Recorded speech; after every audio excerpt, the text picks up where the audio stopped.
Shalom, selamat pagi jemaat Tuhan. Senang rasanya dapat kembali menyapa jemaat Tuhan yang berada di rumah.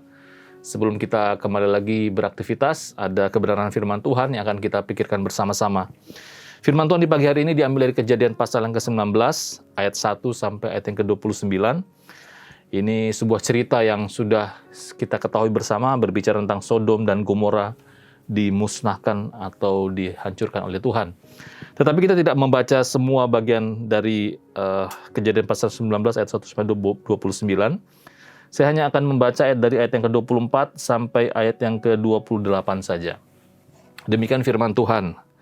Kemudian Tuhan menurunkan hujan belerang dan api atas Sodom dan Gomora, berasal dari Tuhan dari langit.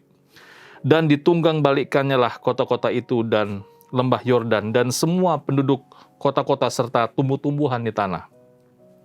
Tetapi istri Lot yang berjalan mengikutinya menoleh ke belakang lalu menjadi tiang garam.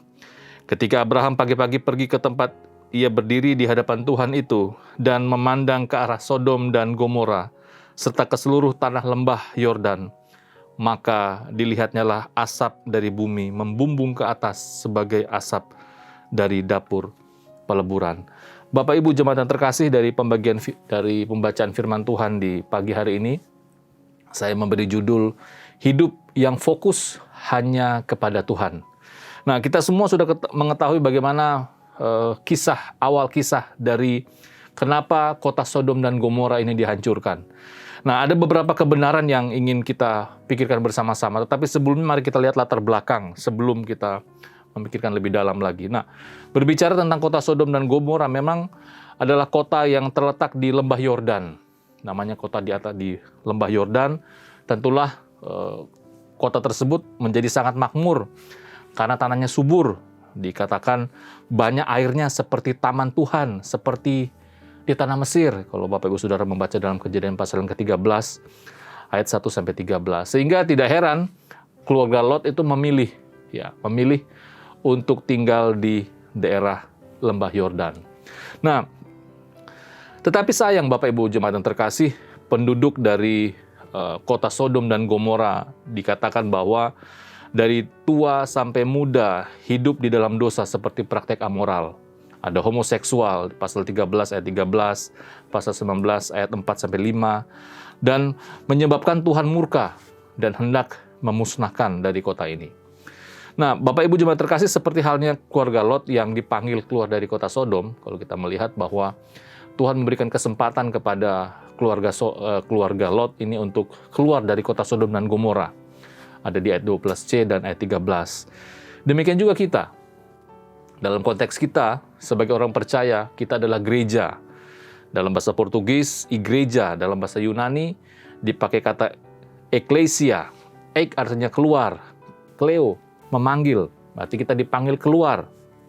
Jadi kita sebagai bagian dari gereja, kita adalah gereja, adalah orang-orang yang dipanggil keluar dari dunia ini. Dunia yang syarat dengan hal-hal yang negatif, tapi kita dipanggil keluar untuk menjadi saksi tentunya. Nah, kisah kehidupan Lot dan keluarganya ini menjadi contoh bagi kita. Betapa hidup kita sebagai orang percaya harus berfokus pada keselamatan yang Tuhan sudah berikan kepada kita. Itu adalah sangat penting sekali di tengah-tengah situasi kondisi dunia saat ini.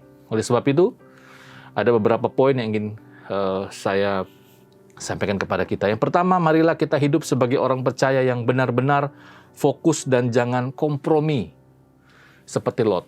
Ya, sekali lagi, meskipun penduduk kota Sodom dan Gomora hidup dalam dosa, tetapi keluarga Lot tetap fokus bersandar kepada Tuhan. Makanya mereka dapatkan kesempatan untuk keluar dari kota Sodom dan Gomora. Ayat yang ke-7 dan ke-8. Yang kedua, mari kita hidup sebagai orang percaya yang benar-benar fokus dan jangan kita terlalu mencintai dunia ini atau mencintai kota Sodom, sama seperti istri Lot. Di ayat 7 dan ke-8, karena istri Lot begitu mengasihi kota Sodom dan Gomora, kata malaikat, jangan kau menoleh ke belakang, tetapi dia tetap saja menoleh ke belakang dan akhirnya menjadi tiang garam.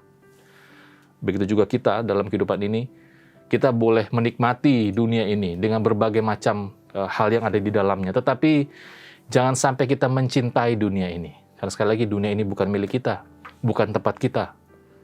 Dan yang ketiga, hiduplah sebagai orang percaya yang benar-benar fokus dan jangan kita mengadopsi cara hidup Sodom.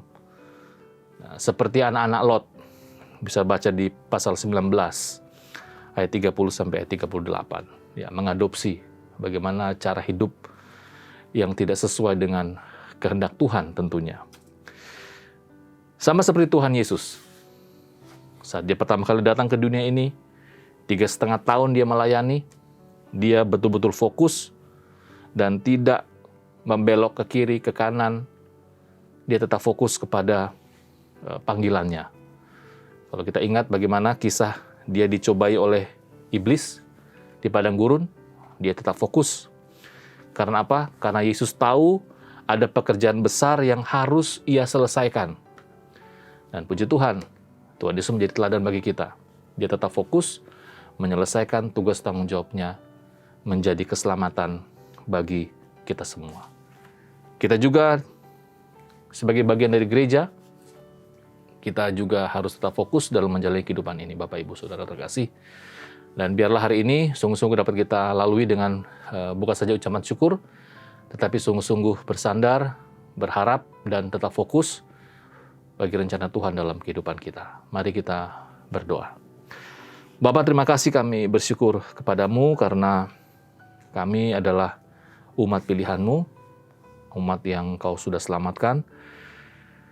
Menjadi sukacita bagi kami saat kami boleh menjalani kehidupan ini. Mampukan kami agar kami juga boleh tetap fokus, memandang salib Kristus, menjaga iman kami, menjaga komitmen kami di sepanjang kehidupan kami. Jadikan kami sebagai orang-orang yang sungguh-sungguh taat kepadamu, sehingga kami tidak bernasib sama seperti istri Lot. Karena tidak fokus mencintai dunia ini, sehingga dia tidak memperoleh keselamatan. Justru dia mendapatkan situasi yang sulit, yaitu menjadi tiang garam. Memberkati kami semua Bapa, memberkati setiap pekerjaan kami, memberkati setiap apa yang kami usahakan di hari ini. Dan kami juga berdoa untuk keluarga kami, orang-orang kami kasihi, tetap dalam perlindungan dan kasih Tuhan. Terima kasih Tuhan, ini doa kami di dalam nama Tuhan Yesus kami sudah berdoa dan bersyukur. Amin.